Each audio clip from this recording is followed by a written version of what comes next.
Hello everybody, welcome back once again to the Final Fantasy VI Pixel Remaster Perfect Stats Guide. So we have just arrived on the southern continent, and we're gonna raid the joint. Alright. As far as weapons and armor, I'm not sure that there was really anything I needed. There's an ether up in the corner. Venom Claws, Bastard Swords, Sakura. It probably isn't a bad idea to buy some of that stuff. Which I guess I just did, and I was like, nope, nope, not interested. Sorry, buddy. These chests are empty. I don't know if those count for the achievement or not. My guess is probably yes, but... Right. Oh, so priest miters are available from this point on. Those are actually really great. They're not missable. They'll be purchasable from actually I think from now until the end of the game. They're not missable in any way, but they are the only helmet aside from the cat ear hood that gives you magic evasion. So those are really great. They also, it's interesting too, because they also give you a bonus to your MP total. And so, if you're going for, magic evade builds, I guess I would say, that actually would mean that, especially for the male characters, there's a bunch of characters basically that will not max out their MP stat naturally. And, you could then, instead of taking a level with Crusader to max out your MP, if you've got those helmets equipped, the Priest Miters, well, that means that you don't have to take that level, because you would max out your MP via equipment.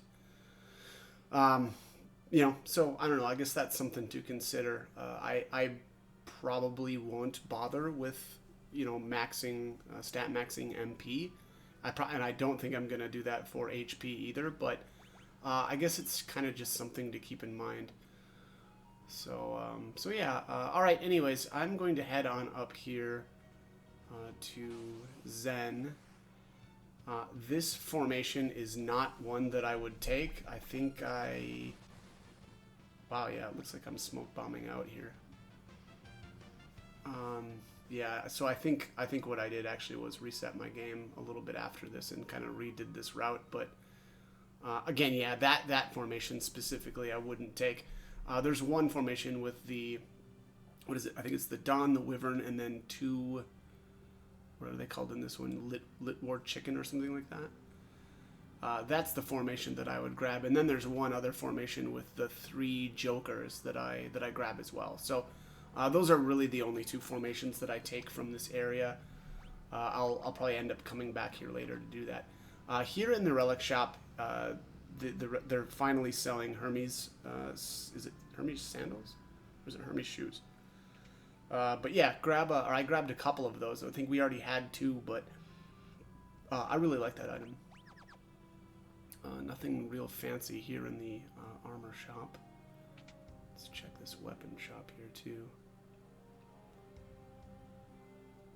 Wow, air knife. Jeez, I feel like we've had those for quite a while. Yeah, some boomerangs and stuff. I don't know. Generally, I don't bother with that or with those weapons. My deal is, I mean, right now, since we're doing the low level stuff, I actually really like the thief knife. I think that's still it's a fantastic dagger for a long time.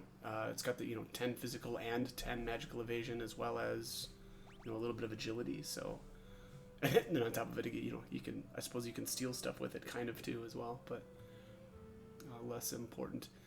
Here I jump on into the Chocobo stable in order to avoid all of the random encounters, because I'm going to zip on down to Miranda, I believe it is. Yes. So definitely going to do that.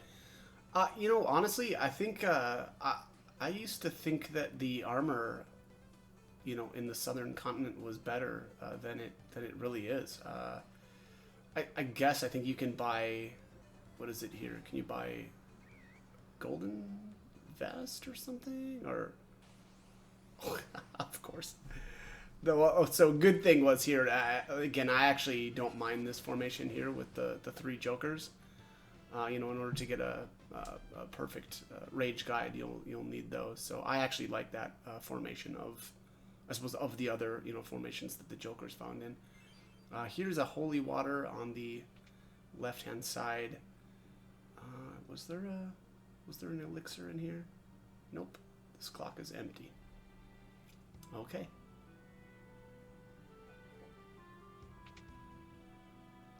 Yeah, I think this armor shop actually has something new. Oh, mithril mail. That's what it is. So yeah, that's not buyable anywhere else. Apparently I didn't bother. Not sure why.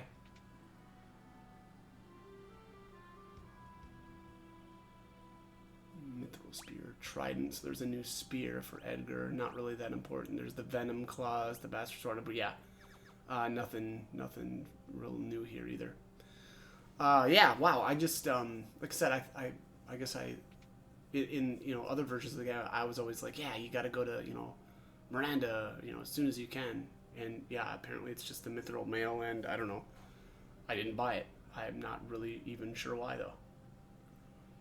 Here there's an item in this barrel, or the crate. There's a remedy. Definitely grab that. And then we'll just zip on over here to the other Chocobo stable. And we'll make our way on over to Vector. Which, yeah, been a long time coming. So, we're going to get ready here to do the Magitek Research Facility. I would say also, at this point, you can actually, you know, I guess if you feel like you need to, or you're low on items, I mean, either stop at the shops around here, or you can actually use the shop inside the airship as well still.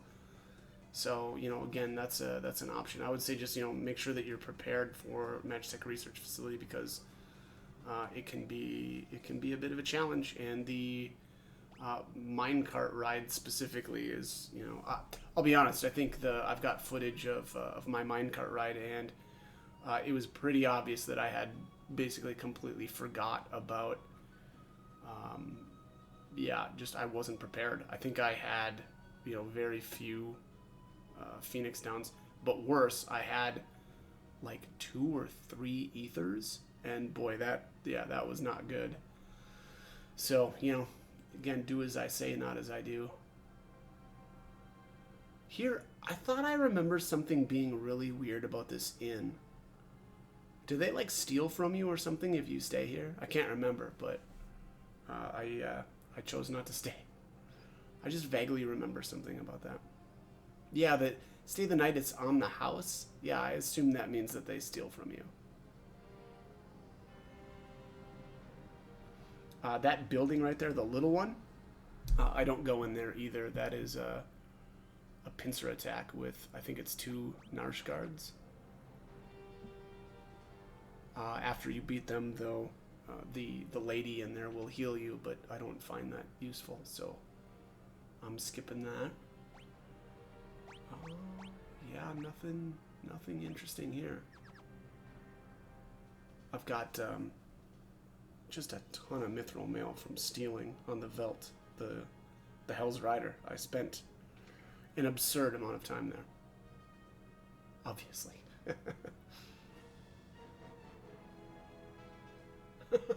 Like that soldier, yeah, it completely admits, he already says, you know, Leo's a good guy, but boy, but Kafka's just a joke.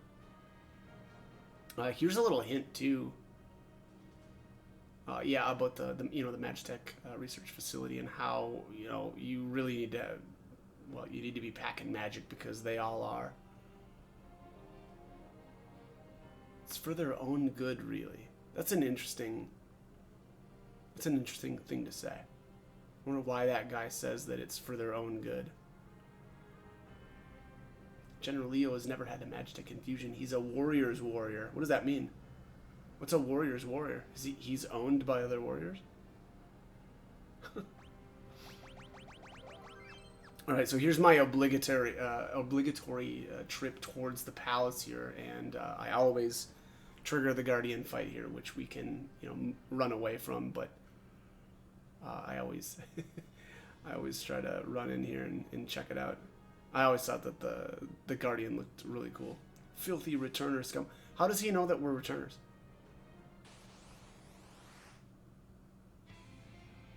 Yeah. This thing looks cool. Reminds me too of the so we'll actually fight him later. But I wanted to say it reminds me of Final Fantasy 14, but does it work like that? There's a, there was the last time I played Final Fantasy 14, the Final Fantasy 6 raid tier was the current content, and I really liked the Guardian fight. That was so fun. Yeah. And the funny thing is too, I never really understood that the Guardian in this game, or I guess I just didn't remember when I was doing the 14 fight, because he, Guardian swaps through different phases and like attack programs, and I didn't even realize that. Yeah, that's directly taken from Final Fantasy 6 or 3, I guess, however you or whichever version you want to refer to it as. But yeah, how the Guardian switches through the different attack programs, and that was something that I don't know if I just never paid attention or what the deal was, but then here when I looked up Guardian's attack programs for this game, and then I was like, oh wait, Data Luma attack program, what? So. All right. So, anyways, you know what? Here, so I put in, I did the footage here a little bit differently than I normally do. What I did here was I added the different formations that I wanted to see in the rest of this video, and I just jammed them all together so that I wouldn't have to try to splice the video together the way I normally do, because that ends up being really obnoxious in the kind of the way I've been doing the Velt pack manipulation. So, the first one there was the proto armor and what are the little guys called? Onion Knights. And then the second one was the double Belzecu, double Sergeant. I prefer that one. There's one other battle that's similar to that one with the single Sergeant and then the two Belzecu. And I would just rather, have all four, because when we go to farm the Velt, that'll be worth more. And those end up being in the same pack. The double proto armor, that specific formation does not show up on the Velt. So I still, if I run into that battle, I'll still just run away from it, and I kind of, I kind of view that as a freebie. But and again, specifically because it doesn't actually end up on the Velt anyway, so I'm not worried about redundancy in the packs there. But yeah, so. Anyways, grab the what was it, the flame tongue there, and then there was like an ether or something like that. Here's an X potion, and then which one is this? Is this Thunderblade? Here's a remedy. The elemental weapons are kind of interesting because they'll oftentimes cast whatever, like the Thunderblade will cast the thunder, the basic thunder spell. The Flame Tongue will cast the basic fire spell, when you use the fight command with it, which is nice. But also they all give +2 to your magic, which is, kind of nice on specific characters. I usually end up using those for at least a little while on Edgar, and, to kind of like do a little bit more damage with his flash. And there was the Dragoon boots. I actually messed around with those just a little bit on Celes. This was still when I, or prior. Oh, there I almost passed up I think this is the gold armor. Yeah, golden armor. For a brief couple of weeks there, we were able to glitch espers, and Ragnarok was one of the espers that I glitched. And so I actually morphed a bunch of stuff, and one of the things that I morphed was the Hilgigus. From Zozo, and he's got the organics, and the organics normally I don't really like that weapon much, but it's very powerful, but it oftentimes breaks on you. Here's a little hidden passage But yeah, the organics breaks a lot, and that makes it like less desirable. But you can use the jump command with the Dragoon boots with it, and it'll never break. So it was kind of a fun thing to kind of mess around with there very briefly. But all right, so we got the ice brand in there, and as well as the Zephyr cape. I actually really like the Zephyr cape, and I'll end up equipping that for the minecart ride, I believe. But all right, so that is basically it. That's at least the first, I don't know, part of the Magitek. That's the bulk of the Magitek research facility. There's a little bit more of it left, but we're gonna do that in the next video. Again, take a look at those 3 encounters. Really, it's only 2 of them that are really that important, and that was quick. But all right, anyways, I'm out of time. So as always, I hope the guide was helpful, and hope you join me for more videos. Thanks for watching.